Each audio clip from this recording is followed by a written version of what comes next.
কখনো পূর্ব পাকিস্তান, কখনো বাংলাদেশ নামক এই জনপদের হাজার বছরের শ্রেষ্ঠ সন্তান মুজাহিদে আজম আল্লামা শামসুল হক ফরিদপুরি রহমতুল্লাহ আলাইহির স্মৃতিধন্য এ মাটিতে দাঁড়িয়ে সর্বপ্রথম মহান আল্লাহ পাক রব্বুল আলামিনের দরবারে শুকরগুজারি আদায় করছি, যিনি এই গোপালগঞ্জের মাটি এবং মানুষকে আল্লামা শামসুল হক ফরিদপুরি রহমতুল্লাহ আলাইহির বিপ্লবী আদর্শের ভিত্তিতে আল কোরআন এবং ইসলামী সমাজ গড়বার লক্ষ্যে একটি দীপ্ত কাফেলা হিসেবে বাংলাদেশ খেলাফত মজলিসকে আজ এই পর্যায়ে উন্নীত করেছেন।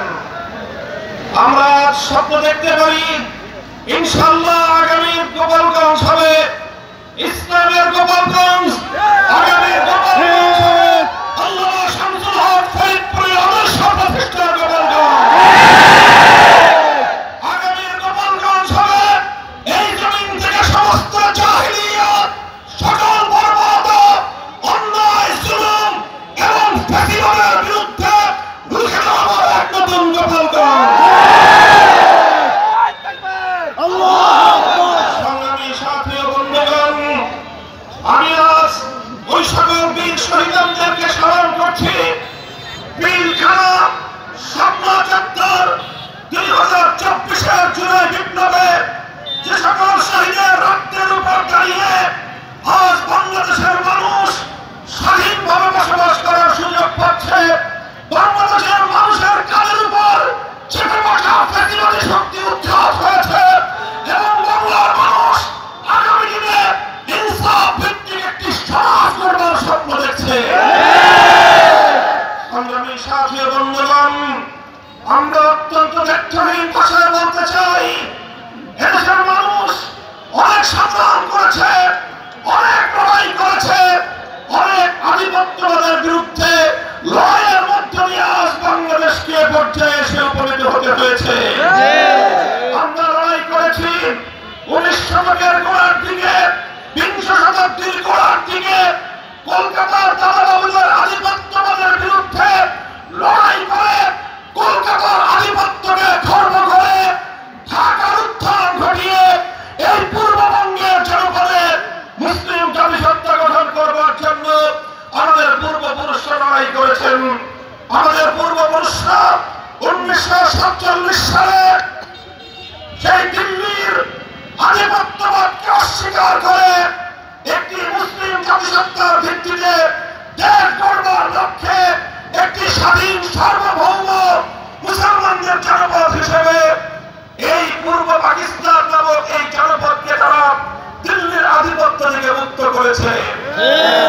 আমরা স্মরণ করছি 1971-এর মহান মুক্তিযুদ্ধে লাখো মানুষের জীবন, রক্ত এবং আত্মদানের বিনিময়ে বাংলার মানুষ পিন্ডির আধিপত্য হতে চায়।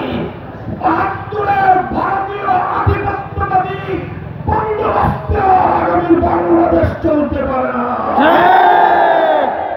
ভারতীয় সংবিধানের মূলনীতির ভিত্তিতে প্রণীত 71-এর মুক্তিযুদ্ধের চেতনা পরিপন্থী 72-এর সংবিধান বাংলার মাটিতে চলতে দেওয়া হবে না। আগামী বাংলাদেশ হয়ে উঠবার জন্য 2024-এর জুলাই বিপ্লবের সনদকে রাষ্ট্রীয়ভাবে স্বীকৃতি প্রদান করে আইনি ভিত্তি প্রদান করেই 2026 সালের ফেব্রুয়ারির জাতীয় নির্বাচন হতে হবে।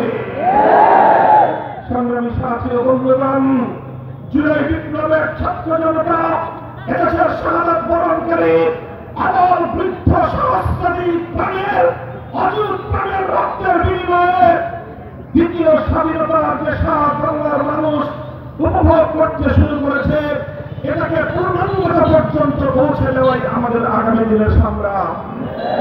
আমি আপনাদেরকে উদাত্ত আহ্বান জানাচ্ছি, বাংলাদেশে ফ্যাসিবাদ উৎখাত হয়েছে, নতুন কোন ফ্যাসিবাদ বাংলার মাটিতে আর শিকড় কিনে বসতে দেওয়া হবে না ইনশাআল্লাহ। এদেশের মানুষ অনেকবার প্রতারিত হয়েছে, এদেশের মানুষের মুক্তির সংগ্রামের প্রতিবারের বিজয় বিজয়কে চিন্তাই করা হয়েছে। এবারের বিজয়ের অর্জন যে কোনো অপশক্তি চিন্তায় করা। বাংলাদেশ খেলাফত মজলিসের পক্ষ থেকে গোটা বাংলাদেশে আমরা আমাদের রিকশাপতিকে দলীয় মনোনয়ন প্রদান করেছি, প্রার্থী ঘোষণা করেছি। আমি আমার মনোনীত সংগঠনের প্রার্থীদেরকে মনোনয়ন দিয়েছি। আগামী 5 বছর আপনাদের যে কোনো দুঃখ কষ্টে, আপনাদের যে কোনো সমস্যা সম্ভাবনায় আমাদের প্রার্থীরা আপনাদের সাথে ছায়ার মতো সঙ্গী হয়ে থাকবে ইনশাআল্লাহ। আমি আমার দায়িত্বশীলদেরকে বলতে চাই, আমাদের মনোনীত প্রার্থীদেরকে বলতে চাই, আপনাদের কাছে এই জনগণের জনপদের 5 বছরের দায়িত্ব অর্পণ করে গেলাম। এই আমানতের দায়িত্ব পালন করেই আল্লাহর কাছে জবাবদিহিতা করতে হবে, জনগণের কাঠগড়ায় আপনাদেরকে জবাবদিহিতা করতে হবে। সুতরাং জুলাই সনদের ভিত্তিতে উচ্চকক্ষে সংসদে দ্বিকক্ষ বিশিষ্ট সংসদ গঠনের সিদ্ধান্ত হয়েছে জাতীয় ঐক্যমত্য কমিশনে। কিন্তু সেই উচ্চকক্ষ কিভাবে গঠিত হবে সেটা নিয়ে বাংলাদেশের রাজনৈতিক পক্ষগুলো একমতে আসতে পারেনি। আমাদের জন্য এটা অত্যন্ত দুর্ভাগ্যজনক একটি বিষয়। জুলাই বিপ্লবে যাদের সন্তানরা রক্ত দিয়েছিল, যাদের ভাইরা রক্ত দিয়ে বাংলাদেশে 5ই আগস্ট নতুন করে বাংলাদেশকে আবার স্বাধীনতার স্বাদ আস্বাদন করিয়েছে, সেই সহস্রাধিক রক্তদাতা শহীদ শাহাদাত বরণকারী বীর শহীদের আত্মত্যাগের এত অল্প সময়ের মধ্যেই জুলাই বিপ্লবের অংশীজনরা নিজেদের মধ্যে পারস্পরিক যে বিভক্তি এবং যে বিরোধের মধ্যে জড়িয়ে পড়েছে, বাংলাদেশের মানুষ এই বিরোধ দেখতে চায় না। আমরা চাই জুলাই সনদের ভিত্তি হবে আগামী বাংলাদেশ গড়বার প্রধান রোডম্যাপ। 1947 সাল, 1971 সাল, 2024 সাল হবে আগামীর বাংলাদেশ গড়বার প্রধান মাইলফলক। 2013 সালে শাপলা চত্বরে নদীপ্রেমিক তৌহিদি জনতার বুকের রক্তের উপর বিপ্লবের যে পাটাতন গড়ে উঠেছিল, সেই পাটাতনের উপর দাঁড়িয়ে 24-এর বিপ্লব প্রতিষ্ঠিত হয়েছে। কাজেই শাপলা চত্বরের বীর শহীদদেরকে যদি অস্বীকার করা হয়, এই দেশ এবং জাতি বিশ্বাসঘাতক জাতি হিসেবে ইতিহাসের আস্থা করে নিক্ষিপ্ত হবে। তাই 2009 সালের পিলখানা ট্রাজেডিতে শাহাদাত বরণকারী বীর শহীদান, শাপলা চত্বরের নদীপ্রেমিক বীর শহীদান, 24-এর জুলাই বিপ্লবের বীর শহীদানদেরকে যথাযথভাবে রাষ্ট্রীয় সম্মান প্রদর্শন করার জন্য আমি উদাত্ত আহ্বান জানাই। সেই সঙ্গে বলতে চাই, যেই উচ্চকক্ষ গঠনের সিদ্ধান্ত নেওয়া হয়েছে, সেই উচ্চকক্ষ পিআর পদ্ধতিতে ভোটাধিকারে প্রয়োগ করে গোটা দেশের সকল ভোটারদের সংখ্যানুপাতিক হারে উচ্চকক্ষে পিআর পদ্ধতি যদি বাস্তবায়ন না করা হয়, বাংলাদেশ খেলাফত মজলিস সেই উচ্চকক্ষ যেখানে বেকার পুনর্বাসনের একটি উচ্চকক্ষে পরিণত হবে।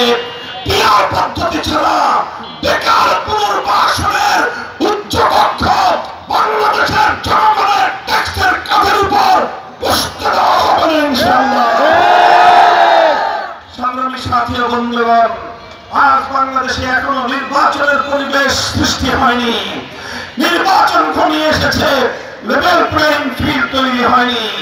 আমরা বাংলাদেশ খেলাফত মজলিসের পক্ষ থেকে প্রশাসনকে নিরপেক্ষভাবে গোটা বাংলাদেশে লেভেল প্লেইং ফিল্ড সমতার ভিত্তিতে সকল রাজনৈতিক মতের অংশীজনদের নির্বাচনে অংশগ্রহণ করার পরিবেশ সৃষ্টি করার উদাত্ত আহ্বান জানাই। ইনশাআল্লাহ আমরা বাংলাদেশে সত্যিকার অর্থে বৈষম্যহীন ইনসাফপূর্ণ একটি দেশ গড়তে চাই। কথা বলেন ঠিক কিনা? আমরা বলি চূড়ান্ত কথা আমার, যদি সত্যিকার ইনসাফপূর্ণ বৈষম্যহীন সমাজ গড়তে চাও, মানবরচিত তন্ত্রমন্ত্র দিয়ে সেটা সম্ভব হবে না। চূড়ান্ত বৈষম্যহীন সমাজ গড়তে হলে আল্লাহ প্রদত্ত রাজনৈতিক বন্দোবস্ত প্রতিষ্ঠা কায়েম করতে হবে। আমরা আমাদের এই সংগ্রামের চূড়ান্ত লক্ষ্যবস্তু হিসেবে আল্লাহর খেলাফত প্রতিষ্ঠাকে ঘোষণা করছি। সেই খেলাফতের বাংলাদেশ গড়বার জন্য আগামী আন্দোলন সংগ্রাম বিপ্লবে আমাদের সঙ্গে কারা কারা মাঠে থাকবেন ইনশাআল্লাহ দেখা হবে রাজপথে, কথা হবে স্লোগানে। এই বাংলাদেশ আগামীর বাংলাদেশ হবে ইসলামের বাংলাদেশ, আগামীর বাংলাদেশ হবে খেলাফতের বাংলাদেশ, আগামীর বাংলাদেশ হবে ফ্যাসিবাদ মুক্ত বাংলাদেশ, আগামীর বাংলাদেশ হবে আধিপত্যবাদ মুক্ত বাংলাদেশ, আগামীর বাংলাদেশ হবে বাংলাদেশপন্থীদের বাংলাদেশ। ভারতপন্থী, আমেরিকাপন্থী, পিকিংপন্থী কোন পন্থার রাজনীতি বাংলার মানুষ আর গ্রহণ করবে না। আগামীতে বাংলাদেশের রাজনীতি হবে বাংলাদেশপন্থী রাজনীতি ইনশাআল্লাহ। সেদিনের সেই স্বপ্ন দেখিয়ে আগামীর সংগ্রাম এবং বিপ্লবের শপথ নিয়ে আপনাদের সকলকে ধন্যবাদ জানিয়ে বক্তব্য শেষ করছি। ওয়াখিরু দাওয়ানা আলহামদুলিল্লাহি রাব্বিল আলামিন। সুবহানাল্লাহি ওয়া বিহামদিহি সুবহানাকা আল্লাহুম্মা ওয়া বিহামদিক আশহাদু আন লা ইলাহা ইল্লা আনতা আস্তাগফিরুকা ওয়া আতুবু ইলাইক। ওয়া সাল্লাল্লাহু তাআলা আলা খায়রি খালকিহি মুহাম্মদ ওয়া আলিহি ওয়া সাহবিহি আজমাইন। আল্লাহুম্মা আমিন বিরহমাতিকা ইয়া আরহামার রাহিমিন।